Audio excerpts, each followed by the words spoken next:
Apreciable conciudadana, a verdade não está sempre bonita e a beleza não sempre é verdade. Como governante, vamos ter a coragem para aceitar a realidade, para compreender a diferença e governar não com ilusão, mas com realismo, com visão de optimismo para produzir solução duradoura. Ora nossa sala é o ponto mais crítico da pandemia e nós queremos que nós podemos recuperar tranquilamente. Nós agora confrontar com outra crise, o conflito na Ucrânia, com efeito devastador para o inteiro mundo. Preço de crudo e gasolina aumentar drasticamente dentro do país. Na Aruba também, para sobra, nós está importar a gasolina aí. Preço de produtos no supermercado também começa a aumentar. Para sobra, no país que não agora produzir também o preço a aumentar. E nós está importar produtos aqui, combinar com a inflação de outro país, tem seu efeito econômico aqui na Aruba.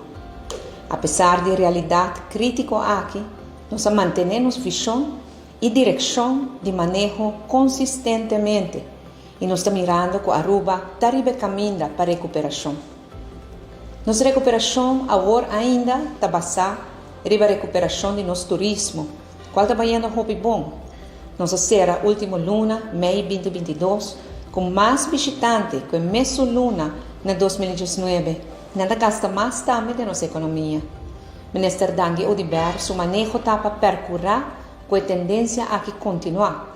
E, de caso aqui, nós está calcular que nós vamos finalizar a área aqui com recuperação de entre 90% para 95% de nosso turismo e outra área nós vamos chegar a nível de prometo pandemia. Nós sabemos que o nosso turismo só não por carga da nossa economia, aunque com bonita a cifra não importa mostrar. Meu colega na Ministério Geoffrey Weaver e Lambert Cruz PCI está buscando mais inversão e mais desenvolvimento econômico. Diversificação de nossa economia é crucial e aqui no setor de energia por um papel importante. Também o Ministério de Infraestrutura por um papel importante nessa aqui. Tudo isso aqui me vai sim de balança com a conservação de nossa natureza e seu meio ambiente.